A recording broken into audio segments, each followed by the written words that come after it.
And welcome back. Today we are going to look at this mini projector. I've been doing a couple videos, and I wanted to show you guys how this thing works with the settings. I had a few people always asking me like, how do the settings work on this thing?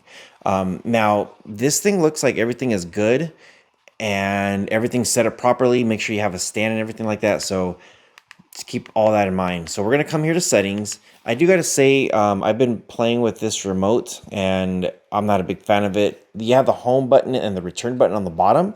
I wish the volume buttons were down there on the bottom, so that would be easier to use.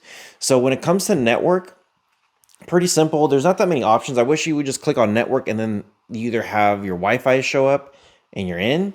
But with this one, you have to click it again, like Wi-Fi, and then you have to enable it and then sign into your network. If you have it, if you want to add a network because it's private, then this is how you'll go towards the bottom. You add your stuff here. Now, if you don't know what to do here when it comes to setting up your network SSID or your security, leave it alone. Look for your Wi-Fi on that list. Okay, now just backing up here, we're going to go over to Bluetooth. Very, very simple. Right now it's not enabled, so if I click on this to enable it, it's going to start searching for Bluetooth options. As it does, it's going to say there's an option right here towards the bottom, and I'll move my guide down here too towards the bottom here so that way you can see it says nearby devices. You just click on that, and that's pretty much it. So really, really simple. So I'm going to go ahead and turn that off because I don't want it to be running.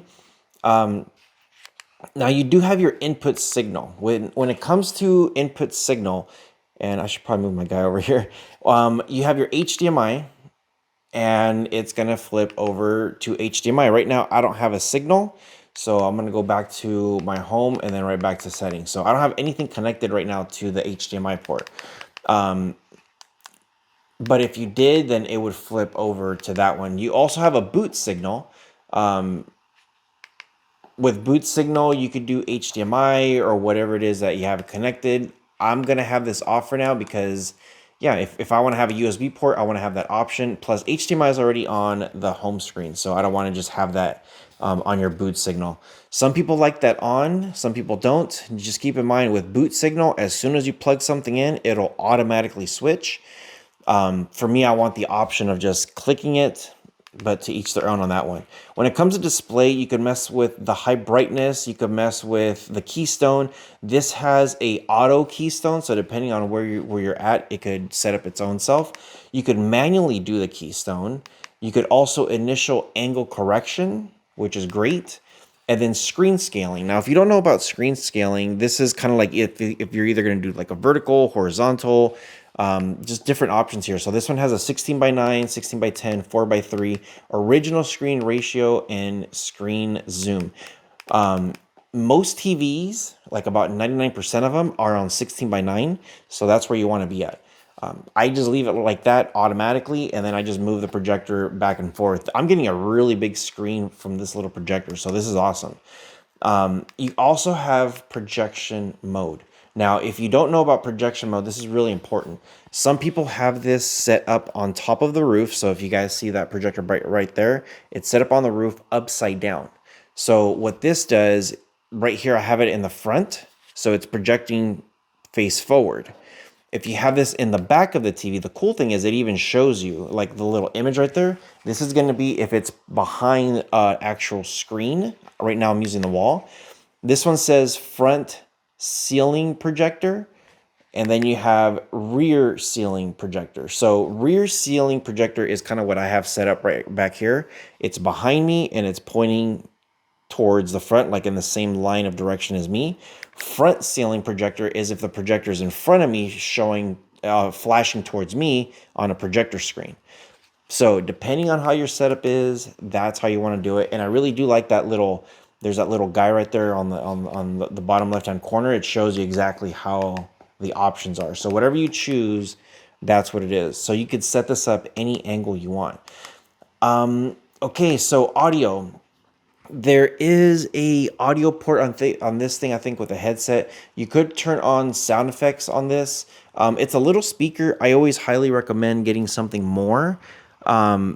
So yeah, I would just I would definitely connect something to it, especially if you got Bluetooth speakers. This thing does have a Bluetooth option. So if you have anything similar to like Sonos, or I believe Sony has a soundbar that's Bluetooth related also, and Samsung does too.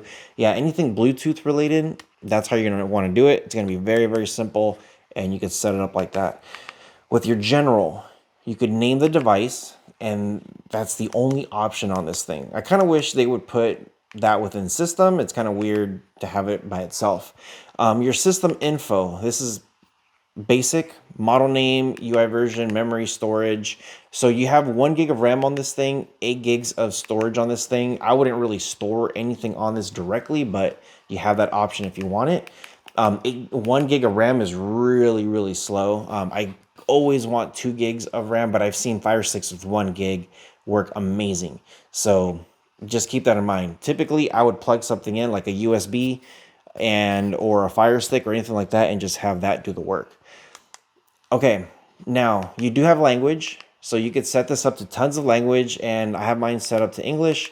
But as you can see here, this thing has tons of language: Italian, Spanish, says Netherlands, Polish, Brazil, Portuguese. Yeah, whatever language you want, it's going to be here. Date time, if you need to set this up, date time. Normally when you hook up your Wi-Fi, it already picks up your date time, location, stuff like that. So this already has it. It says time zones on central, so you got to just change that to wherever you want. So I'm on Pacific time, so that's what I'm going to choose.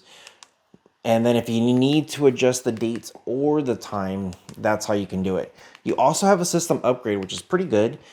I like this. You could do a local update. This is typically if you have something on a USB file. And here it actually gives you instructions. It says, please name the file update.zip and copy it to a USB flash drive. Insert the USB flash drive into the USB port, which this device does have. Click on the update button below, and it'll start updating. That's how you do it. Very, very simple. If you want to do an online upgrade, then you click on this, and it says current version is this. If you want to check version or check for the updates, it's on the bottom. All you got to do is just click on it. It's going to start searching the web, and it says latest version is already installed. It's pretty nice. For me, this projector is actually really good because it's all in one. So the only thing I'm missing is if it did have Android built in, but I would want to see more RAM. And I could get away with 8 gigs of storage, or yeah, easy. Yeah, I could just add a couple apps and I should be fine. Now, factory reset, that's the last thing here. Factory reset, it says recommend to update before you're doing this. Every time you do a factory reset, it will wipe everything out. So make sure you keep that in mind if you need to factory reset for whatever reason. If you do download stuff onto the device and you have everything on here, I highly recommend, if it starts to slow down or bug down or whatever, factory reset. For me, I'm not going to do the process of how to download or add stuff on here, because people will then get confused on how to add and remove, and they're going to want to do all kinds of stuff. You're going to have to do your own research on how to do that. Is it possible? Yes. Am I going to do a video on it? Probably not. So yeah, for that, just plug in a Fire Stick, plug in a USB, and you should be good to go. Just keep it as simple as possible. So yeah, I think that covers everything on this video. Let me know what you guys think. I try to get you guys here all the latest and greatest stuff here, and try to show you guys everything that you need to know about this device. It works really, really good. So let me know what you guys think in the comment section below if you guys have ever played with anything like this. It's pretty nice, and again, I like how compact it is. With all that being said, you guys take care of each other, and see you guys in the next one.